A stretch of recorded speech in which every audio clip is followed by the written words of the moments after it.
Deixa eu começar a gravar. Ah, foi. Eu estava falando na aula de ontem, né? A gente terminou a aula de ontem, mostrando. Primeiro, a gente viu como que a gente chega nessa curva de ré de vazão, como que a gente escreveu a equação de Euler com base no triângulo de velocidade, né? Para obter essa expressão de ré de vazão, a gente viu que idealmente ela era linear, né? Que é que o Defalco aqui, né, chama de HE, mas que seria esse termo aqui, né? O 2VT2 sobre G. Isso seria o head de Euler, que ele chama, né? Que seria o ideal.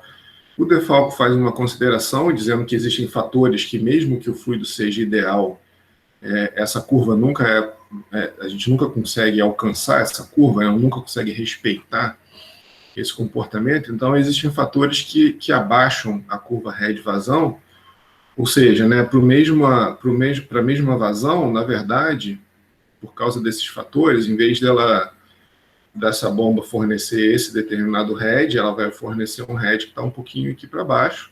E por causa das perdas, que a gente vai analisar agora um pouquinho mais com calma, na verdade, ela está bem mais para baixo aqui, né? Então, o Defalco, né, esse autor, ele considera, ele engloba, né, todos esses fatores que ele não se chama de perda, que é o escorregamento e a não uniformidade das velocidades na circunferência, né? Lembra que o escorregamento é porque em vez do fluido sair no mesmo ângulo da pá, beta 2, ele sai num ângulo um pouquinho menor, porque as velocidades elas são não uniformes aqui ao longo da circunferência. E tem aquela questão também, né? Além disso, tem aquela questão da velocidade não ser exatamente igual ao perfil das pás, né? E aqui dentro também tem toda aquela questão da recirculação entre as pás, né? Então, são fatores que acontecem independente do fluido ser ideal ou não. Agora, existem outros fatores que aí o Defalco considera aqui, né? Que, por exemplo, o atrito, ele aumenta de forma linear à medida que a vazão aumenta. Os choques, né, que são o fato do fluido não entrar com o ângulo certinho, né, da pá, e turbulência, então esses fatores, né, essas perdas, né, elas são muito grandes fora do ponto de operação, porque a bomba, ela é toda projetada, né, e aqui também aí tem os esforços radiais, tem todas aquelas coisas que a gente que eu venho enfatizando, né, para mostrar que as bombas centrífugas elas têm uma faixa de operação, em termos aqui de vazão, né, certo? Então, existe uma faixa de operação, nesse caso aqui, por causa das perdas, né, que as perdas são minimizadas. Então, aqui, a velocidade de entrada na bomba, né, ela coincide quase que perfeitamente, não perfeitamente, porque sempre vai haver alguma imperfeição. É claro que o ângulo não é certinho ali, o ângulo da pá, exatamente, né? Existe a questão da turbulência também, que ela é minimizada, né? Todos os canais são por onde o fluido passa ali dentro da bomba, né? Eles são projetados de forma para, na vazão de projeto, a turbulência ser minimizada. Então, essa é a questão, né, das perdas que esse autor considera, tá? Então, o que a gente pode obter, né, em termos de head real, né, o head aqui seria real, seria uma combinação das perdas, né, hidráulicas, que é o choque, turbulência, o atrito, com esses fatores que abaixam a curva head vazão. Então, o que a gente tem é o head de Euler, né, vezes o fator vezes as perdas. Aí, cada autor ele faz uma consideração diferente. Eu estou mostrando aqui o que cada um deles, vamos dizer assim, argumenta. Desculpa, argumenta, né? Então, esse daqui é o livro do Fox. E aí o argumento dele, né, que aqui, óbvio, né, o head real é menor que o idealizado pelos seguintes fatores aqui, né? Então, a recirculação, que é o fato de algum fluido, a gente vai ver isso na parte de potência, mas só para isso não passar em branco aqui, né? É porque, eventualmente, existe uma parte do fluido, que a gente não vê direito, porque a gente está vendo um corte de frente, né? Mas quando a gente fizer de lado, a gente vai entender isso. Existe uma parte do fluido que, em vez dele sair aqui e ser encaminhado para a saída, né?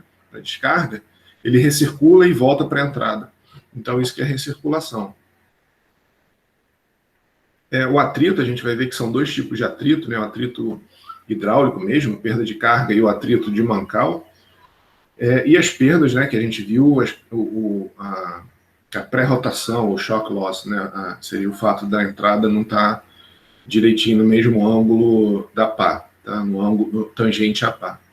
Então aqui eu marquei de azul, né, a recirculação, que ele considera essa partezinha aqui, ó, cinza claro, o ideal, que seria a curva preta lá em cima, a perda por atrito, né, aí tem uma questão que cada autor faz a sua consideração, né, que o Defalco considerou a coisa mais linear, enfim, isso não faz muita diferença para a gente, né? O Fox considerou um pouquinho mais não linear aqui, tá? E aí a gente tem o cinza escuro aqui, que seria justamente a pré-rotação na entrada. E aí, de novo, né?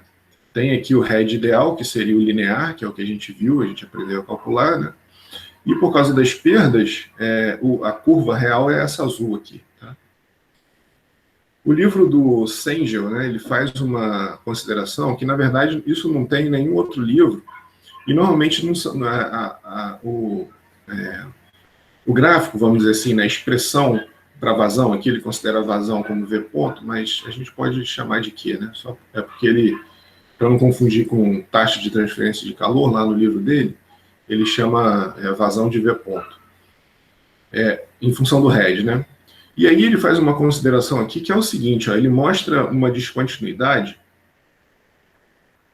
na vazão de projeto, nas condições de projeto aqui.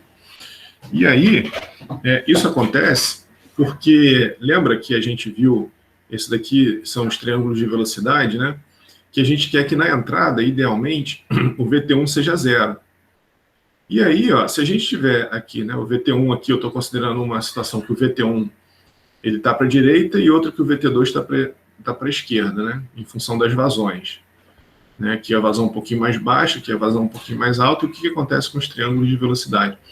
Então, existe uma descontinuidade aqui na condição de projeto. Só ele que mostra isso, os outros autores não mostram. Enfim, só para ficar aí como referência, né? E aí ele mostra as perdas irreversíveis em cinza aqui, a performance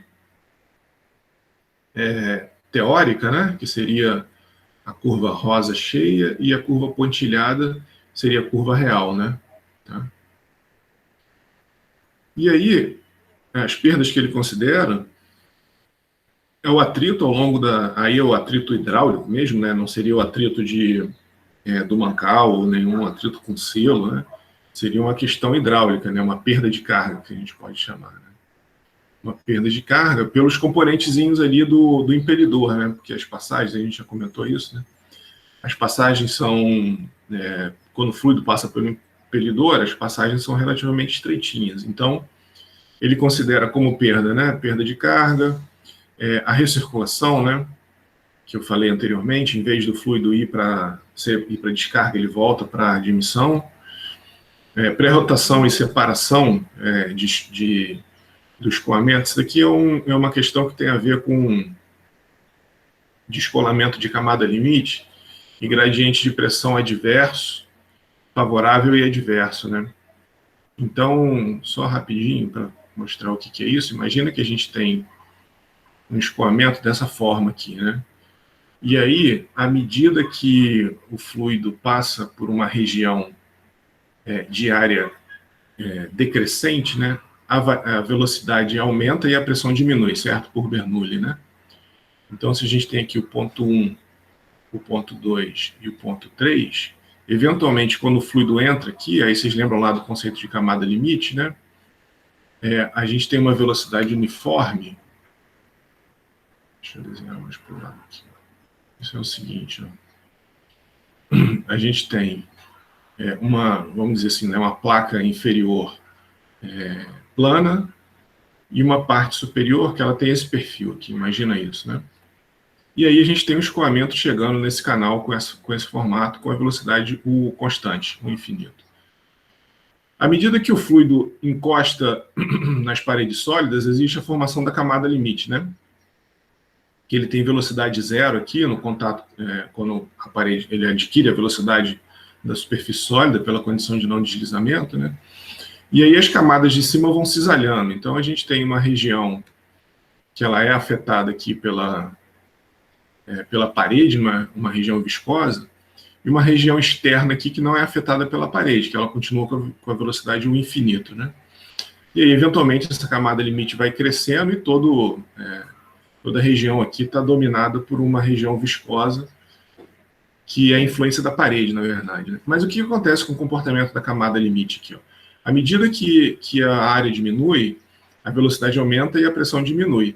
Então, se a gente colocar aqui, ó, 1, 2, 3, a gente tem que o P1 ele é maior que o P2, né, por Bernoulli, né, porque a velocidade aumentou, a pressão diminuiu, tá certo?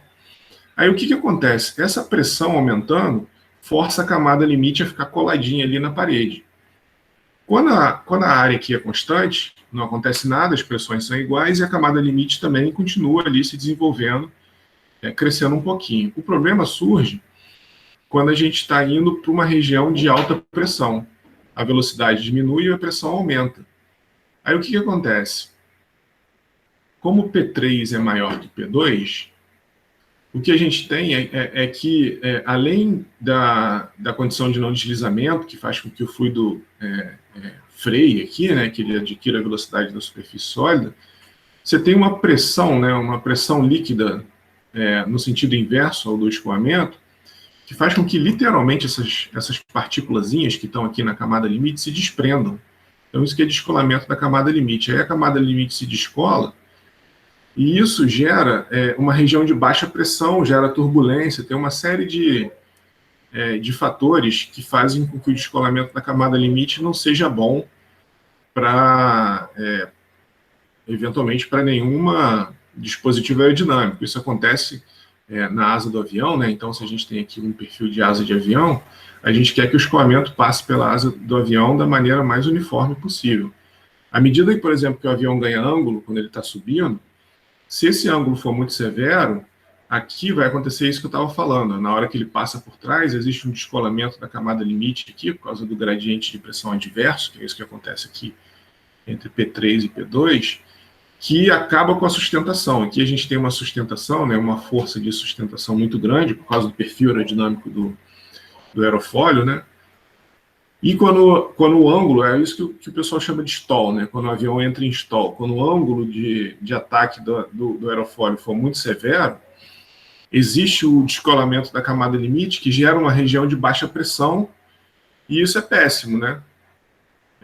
Isso acaba com toda a aerodinâmica da asa, né?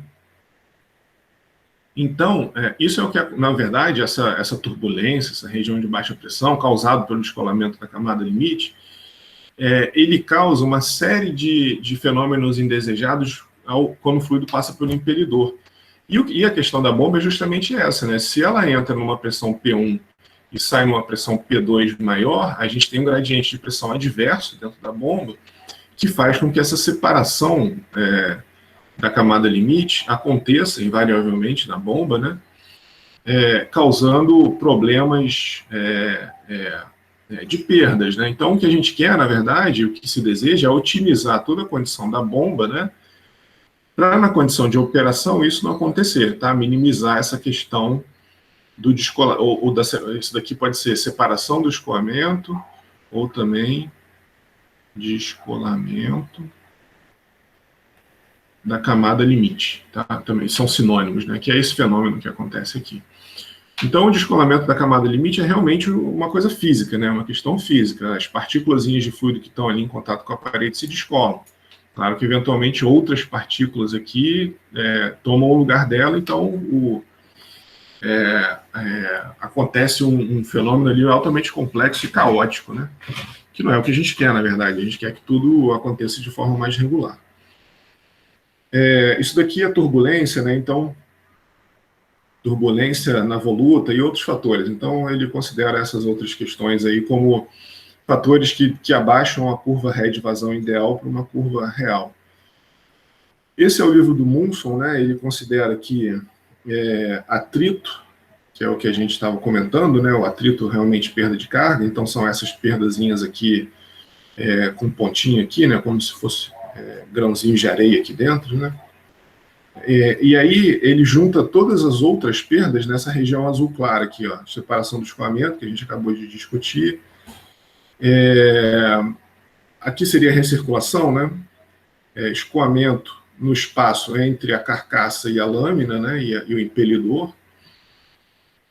E outros efeitos tridimensionais. Então ele junta tudo aqui numa curvazinha azul clara, né? E aí a gente tem a curva real lá em cima, né, a linear, e a curva real embaixo, né, a curva ideal aqui, seria o ideal aqui, né? E aqui está o real, tá? Que é mais não linear, que é a parte mais, a curva mais de baixo aqui, tá? Bom, aí juntando tudo, né, aí colocando todos eles, a gente vê que existe um certo padrão, né? Apesar de cada um considerar influências diferentes, considerar fatores e não perdas, como o Defalco fez, mas todos eles têm uma cara relativamente parecida, um perfil linear ideal sendo trazido para um perfil não linear real. Tá? Então, aqui o livro do Defalco, isso daqui o livro do Monson, aqui o livro do Fox, tá? Aqui do Sengel. Então, todos eles têm essa carinha, mais ou menos, né? Tem esse formato. Né? Então, perdas por atrito, perdas por recirculação, trazendo aqui a curva mais para baixo e não linear. Então a gente viu isso para o RED, né? Tudo isso daqui foi questão do RED, tá? Quanto que lembra, né? É a energia que a bomba fornece para o fluido.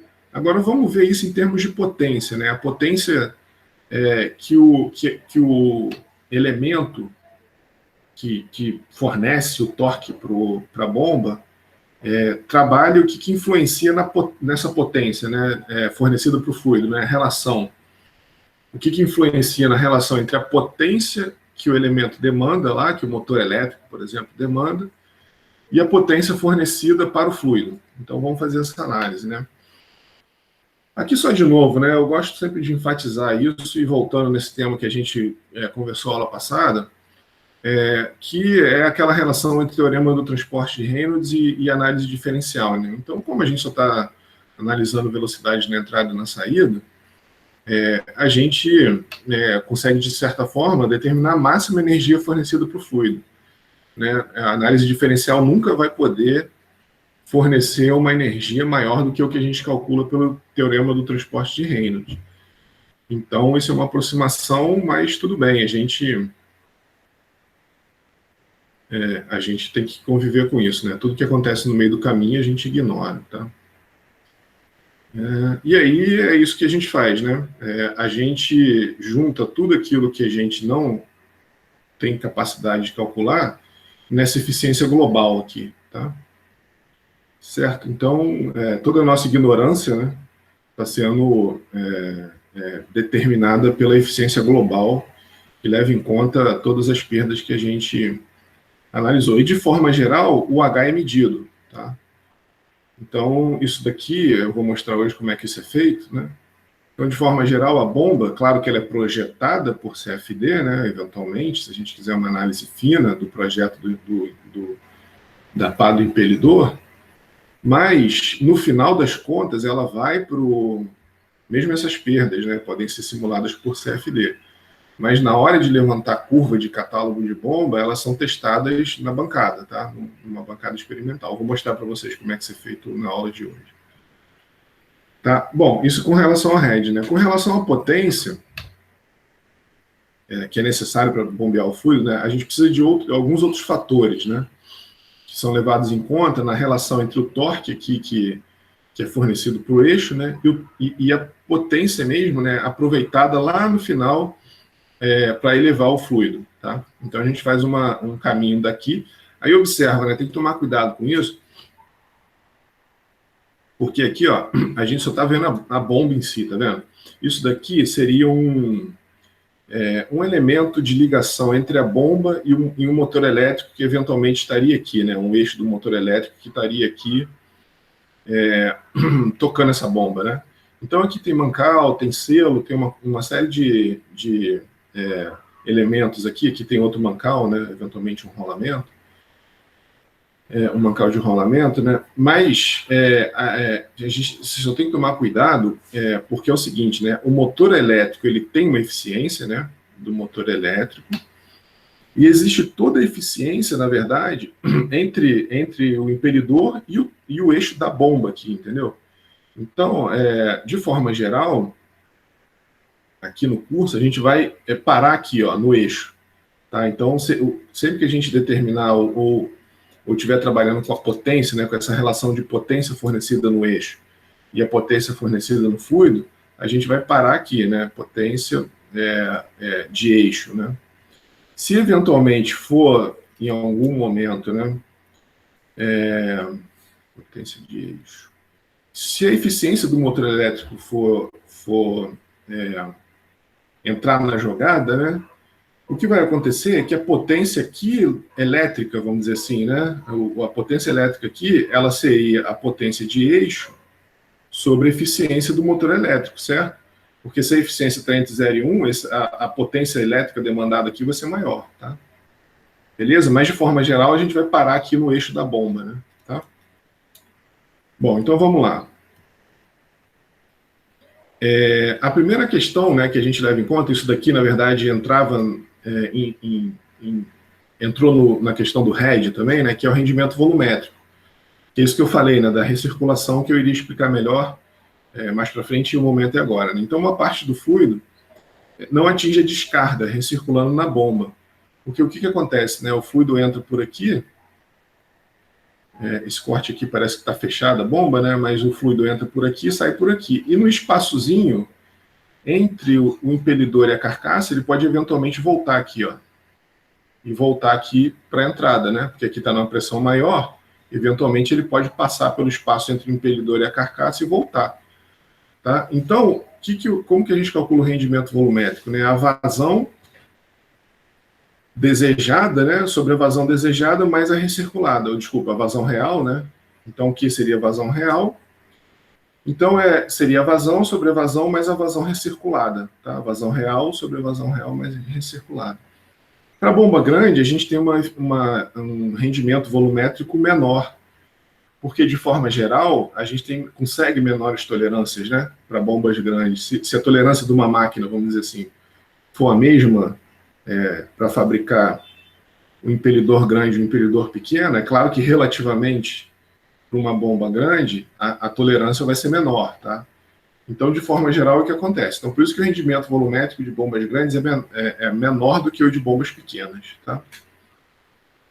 Então, a gente é um pouquinho mais difícil, né, selar direitinho para uma bomba pequena a passagem da descarga para a sucção, tá? O rendimento hidráulico, ele é o atrito, né? A gente também tinha falado um pouco disso ali na questão do RED, que é a perda de carga do fluido que passa indesejado entre o impelidor e a carcaça. Então, o que acontece de novo, né, se eu me reportar aqui para essa outra figura, é que se eventualmente a gente entende que vai ficar fluido ali no meio, e é quase que impossível impedir que o fluido volte ali para a sucção, esse fluido que está ali, ele causa um atrito grande também na frente, né, atrás, não só o próprio atrito do fluido passando pelos elementos do impelidor, né? Então, aqui atrás, né, tem um espaço aqui, né, e vai ter fluido aqui eventualmente, né? Pode ser que o fluido vaze aqui para trás e tenha fluido, e aí a gente pode ter um atrito aqui, né, entre o impelidor e a carcaça da bomba, tá? Então, aqui teria, né, uma bomba com fluxo misto, aqui uma bomba com fluxo radial, né? Então, sempre mostrando que existem, de fato, espaços, né, além do próprio atrito pela passagem do impelidor, existem espaços entre o impelidor e a carcaça da bomba, que seria aqui, né? Onde a gente está vendo que existe uma grande oportunidade, vamos dizer assim, né, de ter atrito indesejado ali, tá? Então, os dados para essas perdas por atrito está disponível na literatura para água fria, desculpa. Então, a equação fundamental para esses dados, né, é essa daqui, ó. Isso daqui o pessoal determina de forma analítica, de forma empírica, né, experimental, com base em observação. Então, o que se chegou foi uma expressão desse tipo: diâmetro à quinta, velocidade de rotação em radianos por segundo ao cubo, vezes K, que é uma constante experimental. E aí, esse pote AD é a perda pelo atrito no disco, né? A de atrito, D de disco, tá?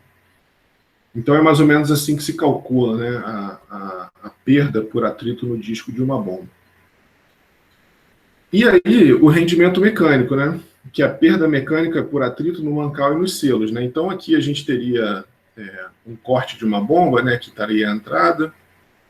Aqui, eventualmente, estaria a saída, né? Para trás ali, uma configuração em linha de uma bomba, né? E aqui a gente vê, ó, os mancais de rolamento, né?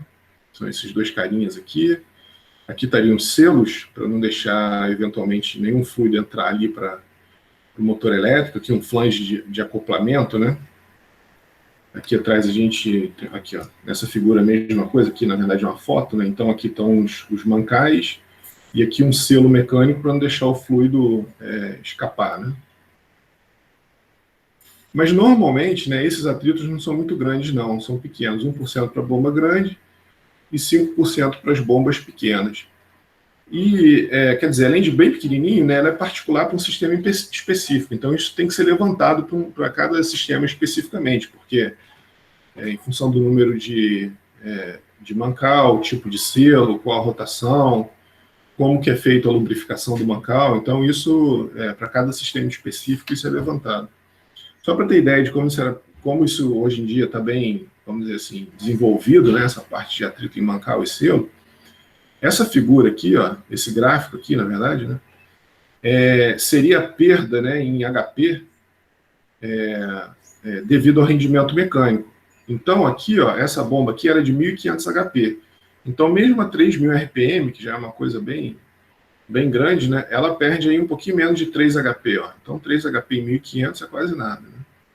Então, essas perdas são bem pequenininhas. Bom, então, ó, da mesma forma que a gente fez para o RED, o que a gente faz agora é para a questão da potência. Então, a eficiência global aqui, né, em termos de potência, ela é composta pela hidráulica, a volumétrica e a mecânica, né? Que estão aqui todos esses fatores que a gente analisou, né? Todas essas perdas. Então aqui a gente tem a potência teórica, né? E à medida que a gente vai passando pelas ineficiências, né? Pelas perdas, a gente vai aumentando. Isso daqui não está em escala, tá? Não estou dizendo que uma é maior que a outra aqui pela escala. Só estou eventualmente uma ficou um pouquinho mais alta que a outra, né? Mas à medida que a gente vai levando em conta as perdas aqui de atrito no mancal, da perda de carga, turbulência, da recirculação, a gente chega na potência real aqui. Tá? E aí, ó, o que a gente já viu, né, essa expressão aqui, lá quando a gente estava fazendo quando a gente fez o teorema do transporte de Reynolds para a quantidade de movimento angular, a gente definiu esse cara, né? A gente chegou numa expressão para a potência, né? E aí a gente dividiu a potência por m.g para a gente ficar com uma expressão para o RED, que a gente denominou RED, tá? Que é a energia fornecida para o fluido em metro, né? Então, essa é energia e o RED tem unidade de metro. Agora, o que a gente vai fazer, só para... Isso daqui não tem nenhuma... Ele guarda uma certa relação com essa expressão, mas não tem nenhuma demonstração mais rigorosa disso daqui não, tá? Isso é uma coisa relativamente intuitiva. Então, a potência absorvida no eixo, ela é a potência cedida para o fluido sobre a eficiência. Tá? Então, aquilo que a gente estava mostrando anteriormente, né? A gente tem a bomba aqui, tem o fluido chegando com uma certa pressão, uma certa peso específico, e ele tem que ser elevado até um certo head, né? Até um certo outro reservatório, passando por perda de carga aqui, né? Um certo desnível. Então, a gente tem a potência que pode ser efetivamente fornecida para o fluido, que a gente aprendeu a calcular usando o teorema do transporte de Reynolds, né? que seria o head vezes a vazão vezes o G, né? Então, isso daqui a gente faz o seguinte, ó. Então, W ponto seria o head vezes M ponto G, seria a potência, né? Mas a gente está identificando, o que eu estou falando aqui é que nem toda a potência fornecida pela bomba é convertida em energia para o fluido. Então, por isso que a gente diz, né, por isso que a gente está fazendo essa nomenclatura aqui, né, que a potência cedida para o fluido, que é esse cara daqui, né, o head M ponto vezes G, na verdade, ele guarda uma relação de eficiência aqui com a potência de eixo, né? Ou, você pode dividir aqui, tanto faz, dá no mesmo, né? A potência que é demandada lá no eixo da bomba, ela é a potência fornecida para o fluido sobre a eficiência. Então, é claro que ela vai ser maior. Se a eficiência está entre 0 e 1, né? Se esse termo aqui está entre 0 e 1, a potência fornecida pelo eixo vai ser maior do que a que foi cedida para o fluido. Tá? Então, essa é uma questão mais intuitiva, assim, não tem muita demonstração, não tem nada muito rigoroso, nada muito rígido, não. Tá? Isso é uma coisa que aparece naturalmente. E a gente escreve assim, potência absorvida, né, pelo eixo da bomba, e aí aquilo que eu falei, né? Se essa eficiência aqui, ó, esse foi o desenho que eu fiz aqui anteriormente, né? Se essa eficiência parar aqui, em todos esses elementos que eu mostrei aqui, né, volumétrico, hidráulico e mecânico, a gente tem a potência no eixo aqui da bomba antes do motor elétrico. Se a gente quiser adicionar um rendimento elétrico aqui, né, aí essa curvinha aqui subiria, eventualmente a gente pode fazer isso aqui, ó, botar um rendimento elétrico, e aí essa curva sobe mais um pouquinho, e a gente está aqui com rendimento lá da linha da rede elétrica, né, lá do momento que você liga a sua bomba na tomada, entendeu? Certo? Mesmo porque, né, aqui existe uma diferença muito grande das bombas industriais e das bombas que a gente usa em casa. Uma bomba industrial tem essa forma aqui, mais ou menos. Ela tem uma certa flexibilidade para você tirar um acoplamento ali com o motor elétrico e ligar outro motor elétrico. Porque, sei lá, se o motor queima, você troca o motor. Em casa, para quem já viu uma bomba que se usa em cisterna, até mesmo em indústria tem algumas, né? Fica tudo acoplado, tudo fechado, parece que é tudo uma coisa só. Mas por dentro, na verdade, uma bomba, ela tem que ter o motor elétrico, né? Então aqui é outra coisa, tem um acoplamento, é o mesmo caso, na verdade, desculpa, né? Outra configuração, mas do mesmo sistema. Você tem um eixo aqui que o motor elétrico tem que ser acoplado. Então, dependendo de onde para a sua eficiência, você está aqui no eixo da bomba ou está lá na tomada, tá? Está lá na potência, né? Enquanto que uma bomba consome em watt. Em termos de energia elétrica, porque ela converte energia elétrica e energia mecânica, e depois a bomba em si, né, converte energia mecânica e energia hidráulica, né? Então, o caminho, né, o início lá do termo de energia vem da energia elétrica, se for um motor elétrico, né?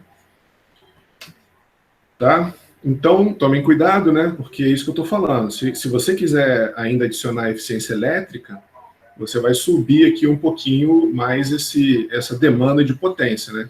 Então, essa eficiência global aqui, né? Teria que entrar aqui, ó, uma eficiência elétrica, tá? Certo? Beleza? Então, tomem cuidado com quem está sendo levado em conta aqui na eficiência. E a outra questão, né, que a gente identifica os termos aqui, né? POT C seria a potência cedida ao fluido, que é uma potência ideal, né, que é o gama QH, e a potência absorvida lá no eixo da bomba é essa potência cedida ao fluido, vezes eficiência, né, tá? Beleza? Bom, então, a gente tem aqui, ó, o que eu fiz aqui? Um resumo, né, um slide de resumo, ficou meio poluído aqui com muito texto, mas eu coloquei aqui todas as perdas que a gente analisou no head, que afetam o head, e todas as perdas, tá meio pro lado aqui, tá, vamos escrever, peraí, deixa eu chegar.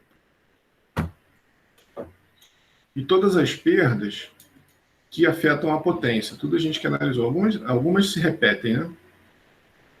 Algumas se repetem, perda hidráulica, a questão da recirculação, vale para os dois, tá?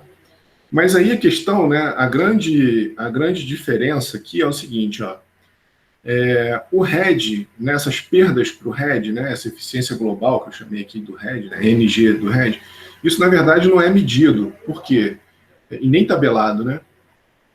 Porque a gente vai para a bancada com a bomba e mede o RED diretamente. Esse rendimento, estou dizendo aqui, né, é uma consequência da vida, na verdade. A gente projeta o impelidor, tenta fazê-lo da melhor maneira possível, mas a gente só consegue melhorar essa eficiência aqui numa fase de projeto do impelidor. Tá? Então, é por isso que, na verdade, isso é medido e não tem muito que ser feito. É isso que eu estou falando, né? É uma consequência da vida. Acontece. Você nunca vai ter um impelidor perfeito. E a bomba vai trabalhar com esse impelidor. Agora, na potência, a gente vai ver como isso é medido, né? Ela é medida, ela é tabelada, ela é dada. Normalmente a curva da bomba a gente tem, a curva da potência, a curva de eficiência também. Porque a gente tem um grande interesse em saber o ponto de trabalho em termos de menor consumo energético. E esse termo, essa eficiência, em termos de potência, a gente pode variar. A gente vai ver que é possível variar em função, por exemplo, de mudança de condição de operacional, de vazão, enfim, de questões que a gente pode mudar de forma mais fácil, né? Tá? Então, por isso que a potência, em termos de eficiência, ela é medida, ela é tabelada, ela é dada, né? Então, tá aqui, ó, só reescrevendo essa questão da potência, né, da potência cedida para o fluido e da potência absorvida no eixo, a gente tem o seguinte, ó, a gente viu, né, a gente já definiu isso daqui, ó, a potência cedida para o fluido, ela ou é ρ, que é H, né, massa específica, vazão, vezes o H. Se o H for energia por massa, se a gente não dividir tudo por G, se vocês voltarem em alguns slides nas aulas da semana passada, especificamente, né, quando a gente chegou na definição... Ah, tá aqui, ó. Quando a gente chegou na definição de RED, ó, a gente dividiu tudo por G, tá vendo? Tá aqui, né? Deixa eu aumentar esse slide aqui. Então, a gente tinha uma expressão para potência, né? Que era calculada em função da velocidade U, que é o R ômega, né? Está aqui em cima, vezes a velocidade tangencial, vezes M ponto. Então, se eu dividir todo mundo por M ponto G, o RED ele tem a unidade de metro. Se eu dividir só por M, na verdade, a gente fica com a quantidade que é metro quadrado por segundo ao quadrado, ou joule por quilo, que é o que a gente usa muito lá em termodinâmica, tá? Então, dependendo de como você definir o RED, né, a gente vai ter que definir a potência de forma coerente a isso, né? Então, a potência cedida ao fluido é ρ QH ou gama QH, né, dependendo de como a gente definir o RED. Então, se o RED for energia por peso, a gente, em metro, né, com unidade de metro, a gente tem que multiplicar por G aqui, então fica ρg QH. Se não for definido dessa forma, a gente não multiplica por G, fica ρ QH. De qualquer forma, a potência que sai dessa expressão é joule por segundo. Porque se você jogar o RED em metro quadrado por segundo ao quadrado aqui nessa expressão, a gente vai ter a mesma unidade do que se o RED for em metro. Tá? Então, no final das contas, se você não dividiu por G, multiplica por G aqui, ou se dividiu, não multiplica. Tá? Então, as coisas têm que terminar coerentes no final das contas. Por que a gente divide por G? Para o RED ficar com unidade de metro, né? Aquilo que a gente já discutiu anteriormente. Tá? E também a outra questão, né, é que a potência do eixo da bomba é o torque vezes a velocidade de rotação. Isso é a definição da potência de qualquer dispositivo, né? Então a gente chamou aqui de potência absorvida pelo eixo da bomba lá, né? E aqui a potência cedida ao fluido. Então, é uma outra forma de ver essa questão da eficiência, né? A eficiência, ela pode ser definida também como potência cedida ao fluido pela potência absorvida. Claro que a potência absorvida é maior, né, no eixo da bomba.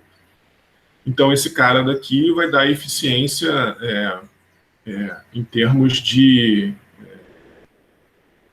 da relação de potência, né, que é cedido para o fluido e é absorvido no eixo da bomba.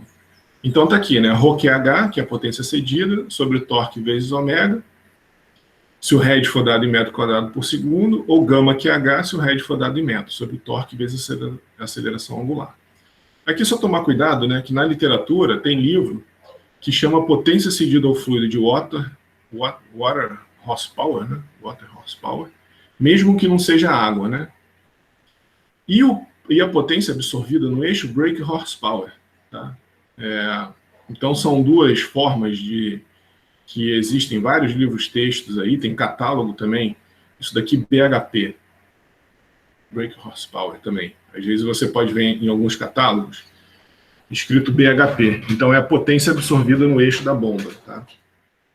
E se for water horsepower, seria a potência cedida ao fluido. Certo? E aí, de forma geral, né, essa curva de eficiência ela é fornecida pelo fabricante. E aí que a gente tem uma imagem mostrando, né, o ponto de operação, o ponto ótimo de operação, BEP, Best Efficiency Point. Então, está aqui o ponto de eficiência máxima da bomba. E as propriedades nesse ponto, né, são indicadas com asterisco. Então, a vazão no ponto de melhor eficiência, o head, né, seria aqui, ó. Então, aqui a gente teria um head asterisco, né, no ponto de melhor eficiência, e a potência absorvida no ponto de melhor eficiência, né, tá? Certo? Então, é esse cara aqui que é possível de ser tabelado, né, de ser medido e de ser fornecido em forma gráfica. E a curva da potência absorvida também é fornecida pelo fabricante. Tem essa forma geral aqui, né? A curva da eficiência ela tem um máximo, né? Em um certo ponto, e à medida que a vazão aumenta, ela diminui, né? À medida que a vazão diminui, ela também diminui. Então, existe um ponto ótimo de eficiência. E a curva da potência absorvida, ela aumenta, né? Então, o que a gente conclui é que em algum ponto aqui, ó, a potência que é absorvida no eixo, né? Que é fornecido lá pelo eixo da bomba, não se converte em potência hidráulica, então a eficiência vai caindo. Uma das questões são as perdas que aumentam, a outra é aquela questão, se vocês se lembram, isso daqui é para uma configuração pá para trás, né? À medida que a vazão aumenta, a componente tangencial vai sendo diminuída aqui, vai sendo puxada mais para perto do zero. Então, à medida que a vazão aumenta, numa configuração pá para trás, né? Nessa configuração aqui, pá para trás, se vocês lembrarem lá da aula de ontem, a gente viu que à medida que a vazão aumenta, a velocidade, não sei se foi ontem ou semana passada, a velocidade tangencial diminui. Então, a eficiência vai caindo à medida que a vazão aumenta. E quando a vazão é pequena, você não quer uma bomba que bombeie pouco líquido, né? Então, por isso que vazões pequenas necessariamente são eficiências pequenas, né? Você está gerando uma potência grande para uma vazão que não é desejada, tá? E também, claro, né, as outras questões são os fatos que fazem com que nessa configuração aqui a bomba esteja fora da sua faixa ideal de operação, em termos de equilíbrio radial do impelidor, em termos da questão do ângulo de entrada não ser igualzinho ao ângulo da pá. Então tem todas aquelas questões que a gente vem vendo, né, para mostrar que, fora do ponto de operação, uma bomba centrífuga ela é pouco eficiente. Tá? Então, aqui a potência, né, em termos da vazão. E aí, ó, com esses dados, né, a gente viu head vazão, ideal e real, potência vazão, ideal e real, e a eficiência em termos da vazão. Então, esses dados são todos tabelados, né, isso daqui é medido, o head é medido diretamente, a potência também, né? E aí a eficiência em termos da potência é dada.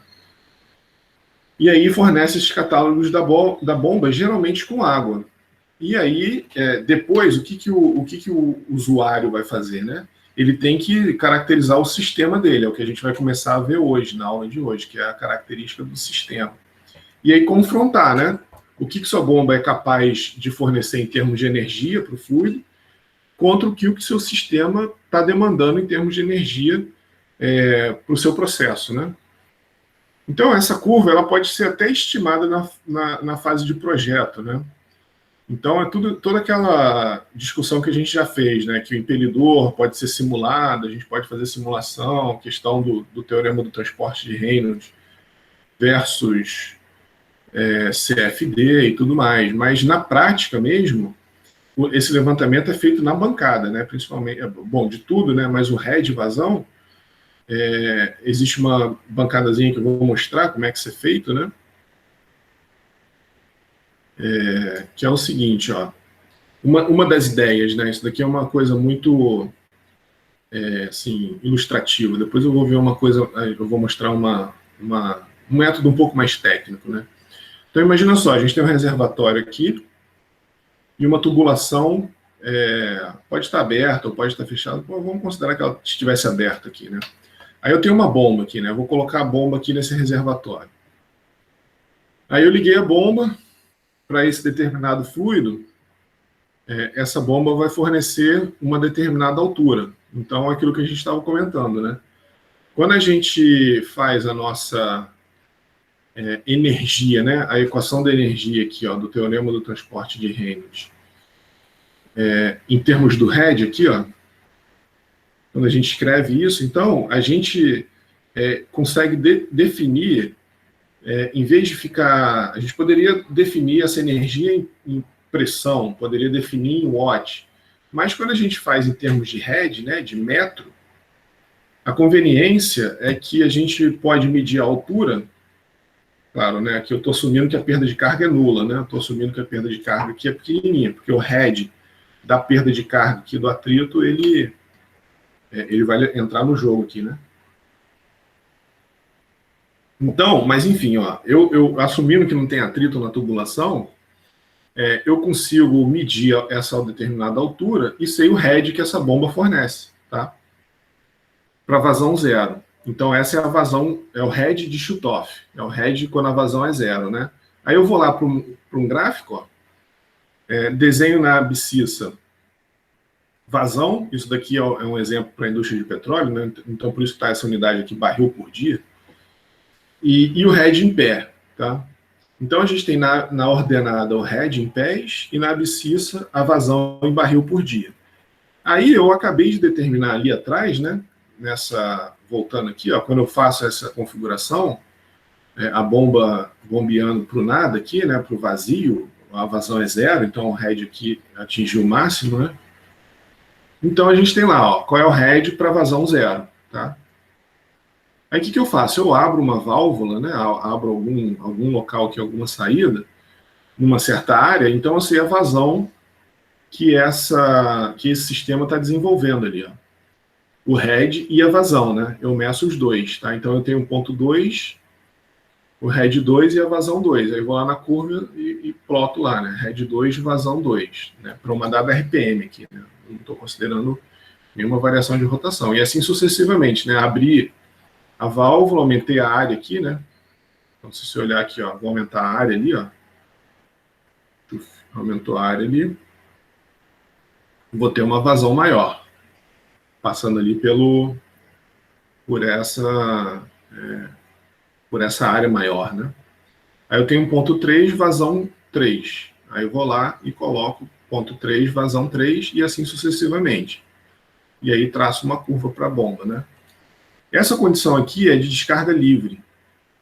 Ela normalmente não é usada, normalmente a curva da bomba para por aqui, porque normalmente uma bomba, esse aqui é o head zero, né? Seria aqui a bomba não fazendo nada aqui nesse reservatório. Seria ela bombeando na mesma altura do reservatório, ou uma bomba, se você imaginar, que ela bombeia contra um sistema que não tem perda de carga e não tem nenhum desnível. Então não faz muito sentido, né? A gente normalmente quer que a bomba vença pelo menos alguma perda de carga, né? Seria ela aberta ali na saída, como se você pegasse a bomba, abrisse a saída dela ali e ela estivesse descarregando ali sem passar por nenhuma tubulação. Então não tem nenhuma carga na bomba, né? Então isso daqui não é uma condição desejada, então normalmente as curvas param antes da condição de descarga livre, tá? Essa forma aqui de levantar a curva é um pouco mais, vamos dizer assim, mais elegante, né? Mais técnica, mais clássica. Isso daqui é o seguinte, isso é um artigo científico, na verdade, isso não é nem uma indústria, nem nada. E aqui existem duas bombas aqui, ó, a bomba lá no fundo que está aqui, e uma bomba na frente que está aqui, ó, bomba 1, está identificado aqui, e bomba 2. Eventualmente, você poderia fazer isso para uma bomba só. Isso daqui está assim, e a gente vai ver isso mais na frente do curso, porque existe uma questão de associação de bomba. Então aqui ele consegue ligar as bombas em série, deixa eu ver se ele consegue ligar as bombas em série. Ela entra na 1, não dá para ligar em série não, só em paralelo. Não dá para ver direito o que está acontecendo ali atrás.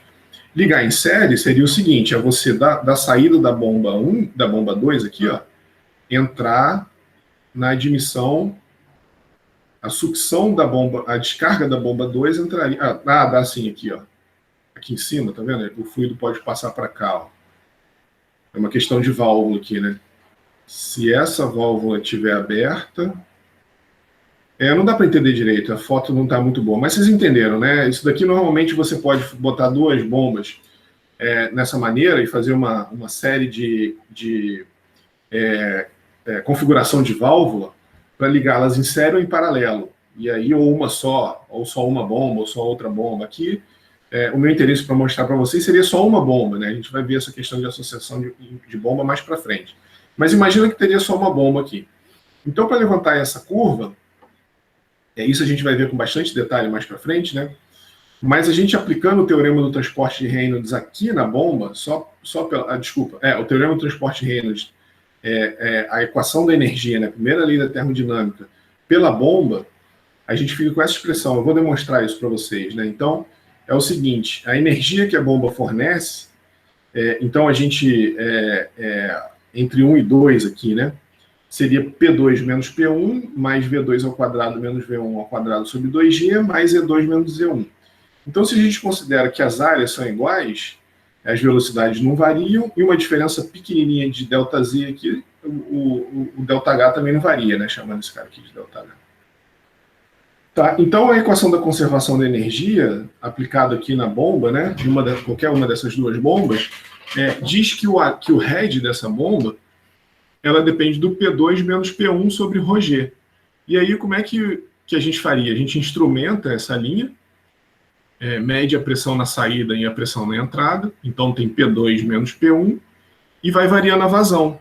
Então a gente tem aqui um medidor de vazão, eventualmente a gente fechando essa válvula aqui, a vazão muda por causa da perda de carga, né? Se vocês lembrarem lá de mecânica dos fluidos, quanto maior a perda de carga, menor a vazão, né? Então eventualmente você vai fechando essa válvula, aí a gente vai aumentando a perda de carga, aumentando a potência contra a qual a bomba tem que funcionar, e a gente levanta, mede ΔP, né? Aí esses medidores aqui claro que vão mudar à medida que você fecha a válvula. Então a gente vai medir no ΔP e vai anotando a vazão. Aqui isso daqui é um medidor de vazão, né? Esse cara aqui, ó. Isso aqui é um medidor de vazão. Você olha lá a medida de vazão, olha P1 aqui nesse manômetro, olha P2 aqui nesse manômetro. Então tem P2 menos P1, que é o H, né? P2 menos P1 sobre ρg, que vai dar o H. E tem a vazão, e aí a gente vai fazendo da mesma forma que a gente fez anteriormente, né? A curva, né? Levantando todos os pontos da curva. E essa é uma maneira, vamos dizer assim, mais simples de fazer as coisas, né? Tá? Mais conveniente, tá certo? E aí, ó, dependendo do projeto do impelidor, essa curva head-vazão, ela pode ter diversas formas. Então, ela pode ser dessa forma aqui, rising, né? Uma curva inclinada, onde a carga aumenta à medida que Q diminui. A gente está olhando o rising, né? O inclinado nessa direção aqui, né? Então, à medida que a vazão diminui, até o head de Chutoff, quando a vazão diminui, a carga aumenta. Tá? Então, essa é uma característica. Tem um outro tipo de curva, que é ascendente-descendente, né? Drooping. Então, a carga H, né, o head aqui, vale para 2 valores de vazão diferentes. Isso, de um ponto de vista prático, assim, né, esse tipo de bomba ela é mais eficiente. Mas o problema é que ela fica muito instável. Eventualmente, ela pode ficar... a bomba pode ficar querendo ir para esse ponto ou para esse ponto de vazão. E aí isso traz uma instabilidade muito grande no processo de bombeamento. Então, esse tipo de curva de bomba não é muito boa. Normalmente a gente quer uma coisa dessa, porque para cada head, né, para cada demanda do sistema, a gente tem uma vazão específica ali e bem definida, tá? Certo? Então esse tipo de curva aqui não é muito desejado em impelidores. Tem altamente descendente, né? Então uma grande variação da carga do projeto para a carga desenvolvida na vazão zero. Então é isso que ele está falando aqui, né? Então se eu tenho uma vazão aqui de projeto, se eu mudar um pouquinho a vazão, a carga muda muito, tá? Então ela é altamente inclinada. E a curva plana, então tem pouca variação desde a vazão zero até a vazão de projeto. Essas questões, né, elas são muito, quando que eu uso quando que se usa, né, para que serve um tipo de curva, outro tipo de curva, depende do que o processo está pedindo. Se você no seu processo não quer muita variação, se você não quer muita variação, quer variar a vazão sem variar muito a carga da bomba, seria um tipo de bomba desse jeito. Se a gente, de uma certa forma, não se importar com isso, ou até mesmo quiser uma variação de vazão, a gente teria que ir para uma curva desse jeito. Então, é tudo questão da demanda, né? Como que o processo está demandando que a curva se comporte perante ele, tá? Então, não tem a curva melhor ou pior, tem a característica diante do processo que são desejadas, né? Então, as consequências práticas, isso que eu estou falando aqui, né? A gente vai discutir um pouquinho mais para frente da curva ser muito ou pouco ascendente, né? Por exemplo. Então, todas essas curvas, né? Elas são apresentadas dessa forma. Então, são fornecidas em conjunto para uma dada rotação, né? Uma dada RPM. Então, está aqui, é apresentado dessa forma aqui, mais ou menos, né? A gente vai ver alguns exemplos de catálogo real de fabricante, né? Que a gente tem aqui na abscissa, ou a gente pode ter um eixo secundário aqui, ó. Se a diferença de escala for muito grande, né? E normalmente a potência é uma escala um pouquinho diferente. Então a gente tem o head, que é essa curva aqui. A gente tem a eficiência. A gente tem aqui a eficiência. Opa, desculpa. A eficiência é essa curva aqui. O head é essa curva daqui. Essa daqui, ó. E a potência absorvida é essa outra que está passando por aqui. Tá? Então, normalmente, o fabricante fornece essas curvas e o nosso trabalho é saber, né, qual a bomba vai ser adequada para funcionar na melhor eficiência, fornecendo a vazão de projeto e o head que o sistema está demandando. Tá? Então, o head de projeto, na vazão de projeto, na melhor eficiência. Tá? Bom, são 9 em ponto. Alguma dúvida aí? Alguma pergunta, alguma questão? Vamos dar uma paradinha então, de 10 minutinhos? Então, 9h10 a gente volta aí, tá?